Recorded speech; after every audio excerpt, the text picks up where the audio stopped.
Hello everyone, welcome to Jyoti classes. हम लोग previous year के क्वेश्चन पेपर सॉल्व कर रहे थे। आइए उसी सीक्वेंस को आगे बढ़ाते हुए हम और सारे क्वेश्चन को सॉल्व करेंगे आज।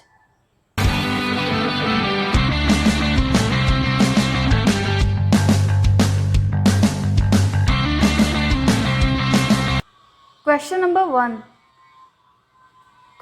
वन कह रहा है 2 पे घात 50, 3 पे घात 40, 4 पे घात 30 तथा 5 पे घात 20 में सबसे बड़ी संख्या क्या होगी। तो ये जो घातों वाले प्रश्न होते हैं उनमें एक चीज़ देख लीजिएगा कि पहले आधार और घात क्या होता है। ये है आपका आधार, ठीक।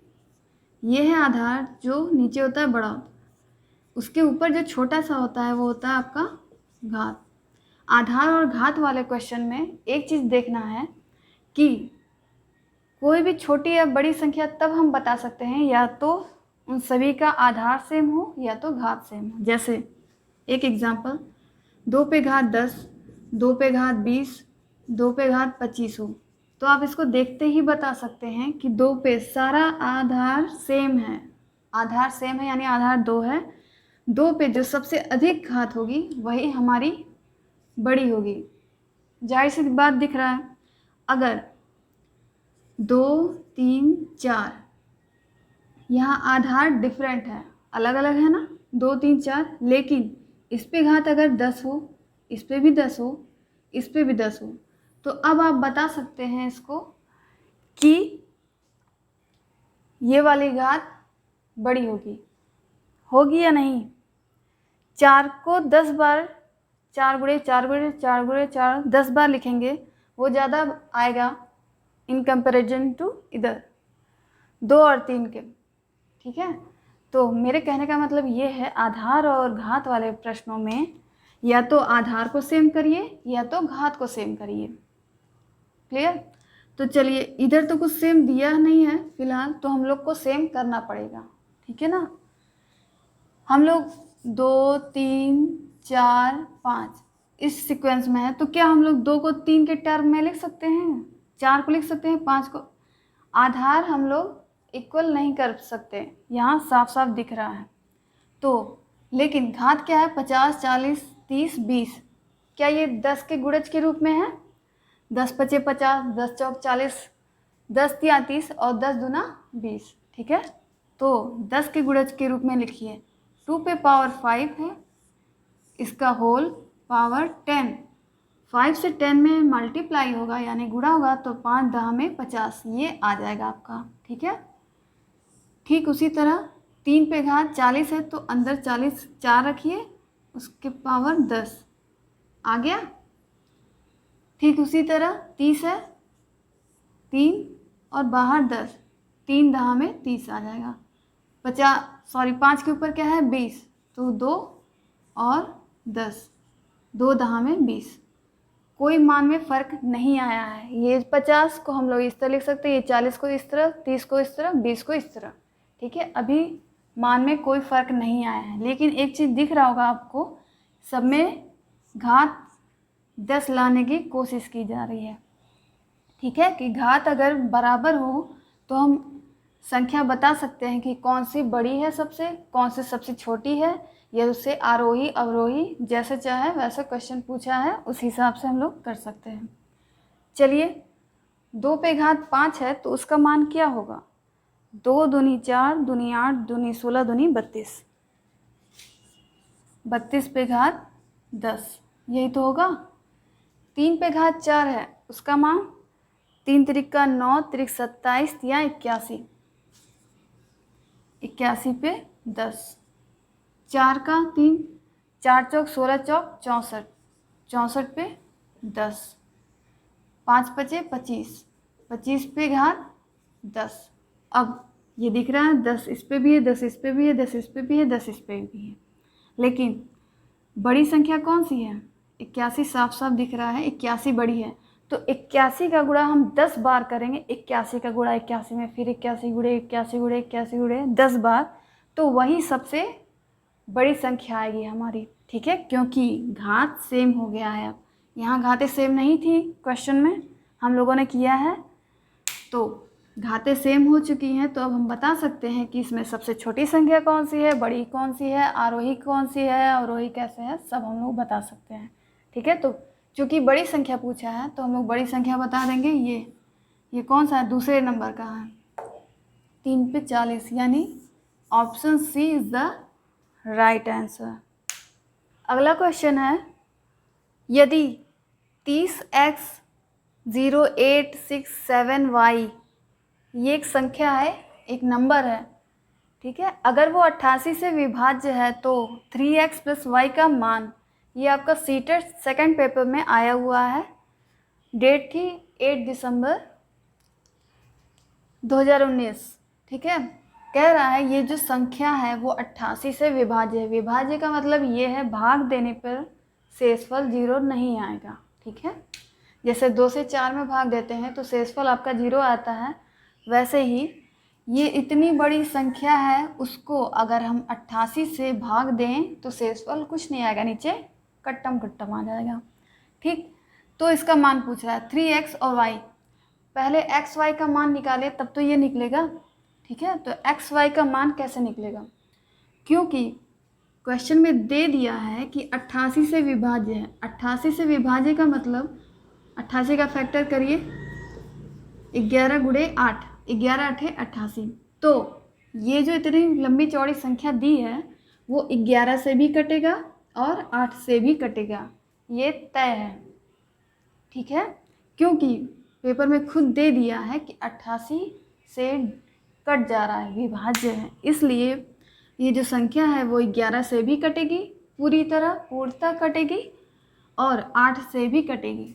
तो विभाज्यता का नियम हमें पता होना चाहिए, क्योंकि यहाँ तो हम लोग भाग करके देख भी नहीं सकते 11 से कि क्या होगा, क्योंकि एक्स वाई भी है बीच में, इसलिए हम डायरेक्टली इसको भाग भी नहीं दे सकते। तो मैंने बताया है पिछली क्लास में टेस्ट ऑफ डिविजिबिलिटी, इसमें से 2 से लेकर मैंने 11 तक बताया है, शायद बहुत डिटेल में बताया है, आप चाहते हो उससे चेकआउट कर सकते हैं। ठीक, तो 11 से विभाज्यता का नियम क्या होता है, पहले तो ये लंबी चौड़ी संख्या लिख लेते हैं, 867y। 11 से विभाज्यता का नियम ये है, 11 से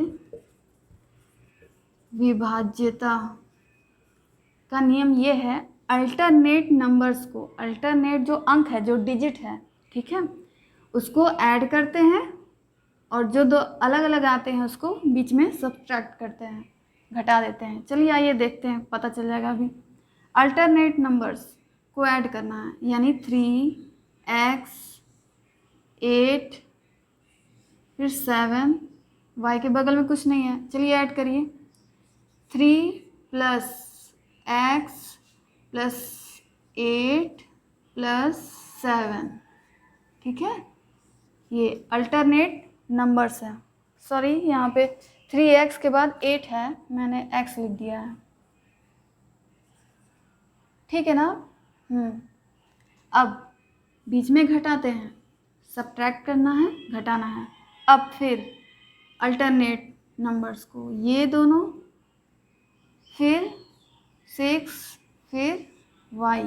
चलिए लिखिए, 0 + 0 + 6 + y। ठीक है, अल्टरनेटिव नंबर्स को, डिजिट्स को अलग अलग ऐड करेंगे और बीच में सब्ट्रैक्ट करेंगे। चलिए जोड़िए, x का कोई टर्म है, कोई पद है नहीं, x बेचारा अकेला यहीं रहेगा। ये सब क्या है, चर है या अचर, अचर है, कांस्टेंट है, इन सबों को जोड़ लीजिए, 7 3 10 और 8 18, यही आएगा। फिर माइनस 0 0 से कोई फ़र्क नहीं पड़ने वाला, -6 और -y = 11 आएगा ही आएगा। क्यों 11 आएगा, क्योंकि ये संख्या जो है 11 से विभाज्य ही होगी। जब वो 88 से कट जा रही है तो 11 से ज़रूर कटेगी और 8 से भी ज़रूर कटेगी। ठीक है, चलिए इसको और छोटा कर लेते हैं, x - y, 18 में से 6 गया 12, साइन प्लस का रहेगा, बराबर 11। ठीक है, फिर x माइनस वाई प्लस 12 है, इधर लाइए -11 इक्वल टू 0। फिर x minus y plus minus minus 12 में से 11 गया, आया आपका 1 इक्वल टू 0। ये इक्वेशन बन के तैयार हो गया हमारा। ठीक है, ये तो हुआ सिर्फ 11 से विभाज्यता का नियम। अभी हमें 8 से चेक करना है। अब 8 से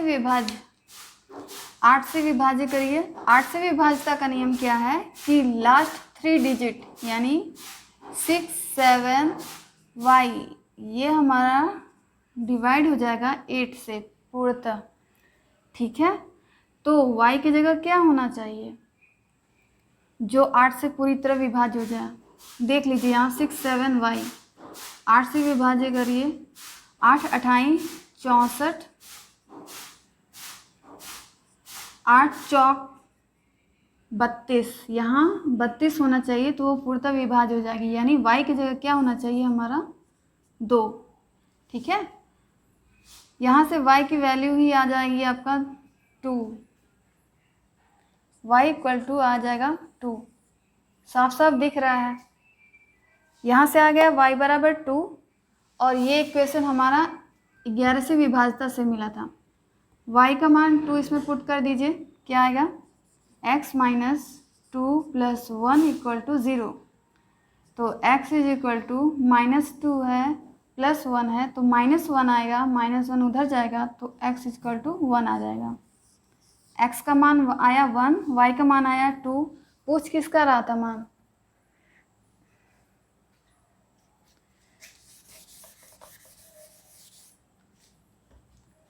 पूछ रहा था 3x प्लस y का मान। 3x का मान आया है 1 प्लस y का मान आया है 2। 3 एकम 3 2 5, तो 3x प्लस y का मान आया हमारा 5। ऑप्शन कौन सा सही होगा? Option number A is the right answer.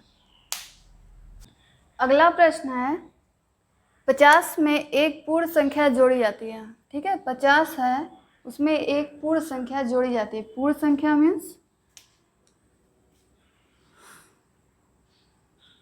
पूर्ण संख्या क्या होता है? Whole number. होल नंबर कहाँ से स्टार्ट होता है? 0 1 2 इनफाइनाइट तक। ठीक है, पूर्ण संख्या होती है ये। तो कोई भी नंबर इसमें जोड़ा जाता है, किसमें? 50 में। तो फिर क्या होता है, और फिर वही संख्या जो नंबर जोड़ा गया था फिर वही नंबर 50 में से घटा दी जाती है। तो प्राप्त हुई दोनों संख्याओं का योग हमें बताना है। ठीक है, सॉल्यूशन देखिए। 50 में एक पूर्ण संख्या जोड़ी जाती है। कोई भी नंबर है 0 1 2 अभी हमें पता नहीं है तो हम क्या करेंगे, x ले लेंगे। ये जोड़ा गया है। ठीक, फिर इसके बाद क्या कह रहा है, फिर वही संख्या 50 में से घटा दी जाती है। ये जो संख्या है ना x, उसी को घटाना है। किसमें से? 50 में से।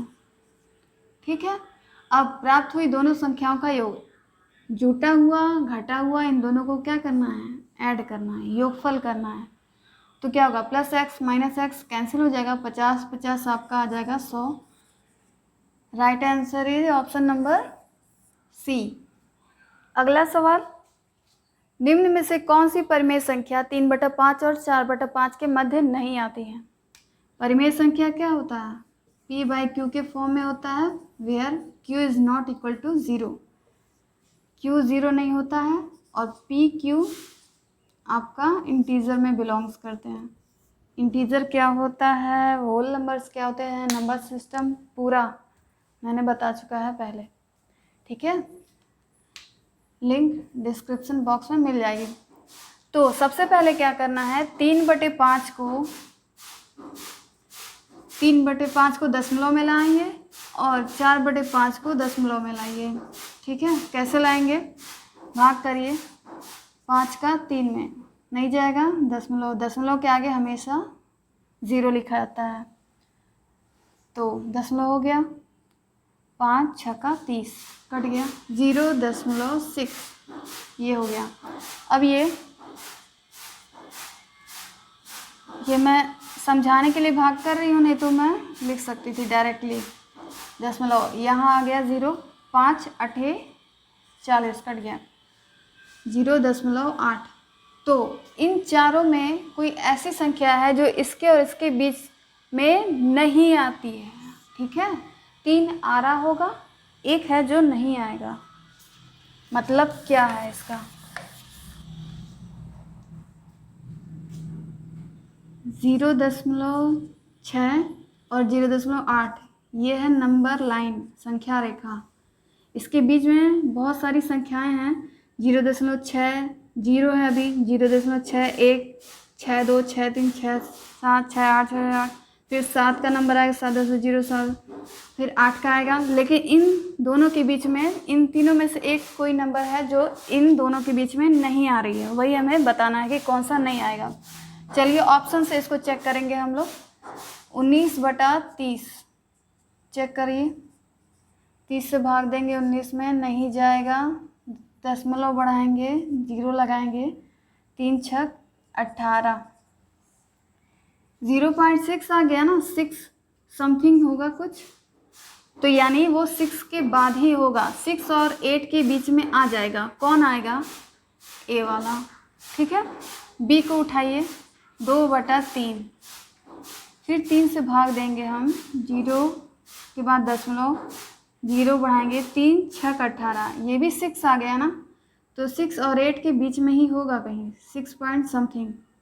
दूसरा ये भी आ गया है बीच में, ये 7/10, ये देखने से ही पता चल रहा है 0.7 इसका आंसर होगा। 0.7 6 और 8 के बीच में आएगा कि नहीं आएगा? आएगा ना। 0.6 0.7 फिर 0.8 ऐसे ही आता है ना, ठीक है। तो यानी बीच में ये आएगा। ये भी आ रहा सी। डी देखिए, 16/30, इसको पहले कट कर ले। 2 से 2 8 16, 2 15, 15 से भाग दीजिए 8 में, 0.80 आ गया। 3 45 चौके 60 पचे 75, 15 पचे 75। अब 0.5 आ गया है। क्या 0.5 6 और 8 के बीच में होगा? 0.5 कहाँ होना चाहिए? 6 से पहले आएगा, पता ही चल रहा है साफ साफ। तो ये वाला जो ऑप्शन नंबर डी है वो आपका 6 और 8 के बीच में नहीं आएगा, बीच में नहीं आ रहा है, ठीक है, इससे पहले आ जाएगा। तो आपका राइट आंसर क्या हो जाएगा? Option number D. अगला क्वेश्चन है, यदि 1 square plus 2 square plus dot dot dot 9 square is equal to 285 हो तो 0.11 square plus 0.22 square plus dot dot dot 0 plus 9n square का वैल्यू पूछ रहा है आपसे, ठीक है।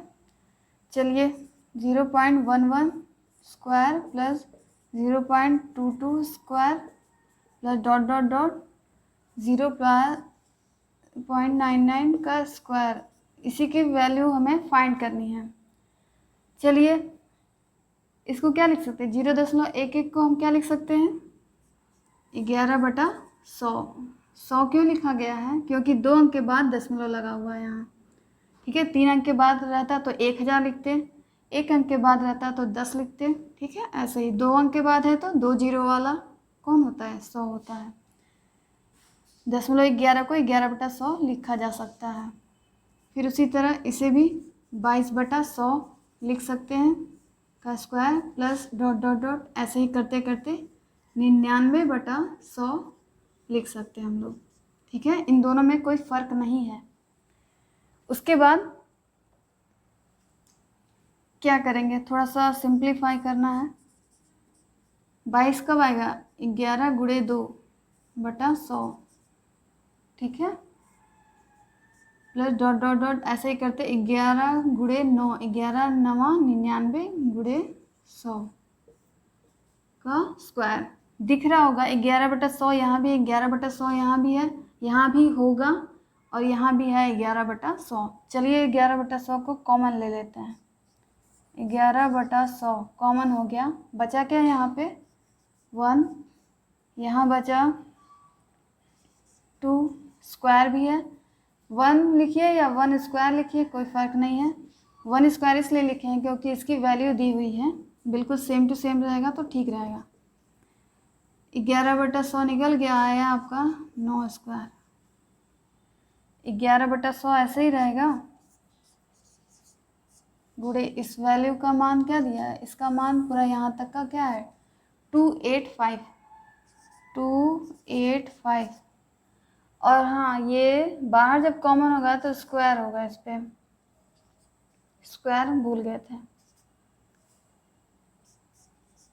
11 का स्क्वायर क्या होता है 121 गुणे 285 अपॉन नीचे है 2 जीरो का स्क्वायर 4 जीरो। ठीक है, अब चलिए गुणा करिए 285 का गुणा करना है 1 to 1 में, 1 to 1 में गुणा करिए 285, 2 पचे 10 का 0, हासिल 1, 2 अठे 16, 1 17, 2 दूनी 4 और 1 5। फिर इसका 5 8 2 5 8 7 5 12 13 14 का 4, हासिल 1, 8 5 13 और 1 14, 2 और 1 3, इतना आ रहा है 3 4 4 8 5 बटे 1 के बाद 4 जीरो, नीचे 4 जीरो है तो ऊपर दशमलव कितने अंक के बाद आएगा 4 अंक के बाद आएगा, 1 2 3 4 यहाँ पे, तो क्या आएगा 3.4485। ऑप्शन देख लीजिए 3.4485, ये option number C is the right answer. आगे हम लोग और भी क्वेश्चन करेंगे। आज के क्लास में इतना ही। ओके, क्लास पसंद आई हो तो सब्सक्राइब कर दीजिएगा, शेयर कर दीजिएगा अपने फ्रेंड्स के साथ और एक लाइक कर दीजिएगा। Thanks for watching.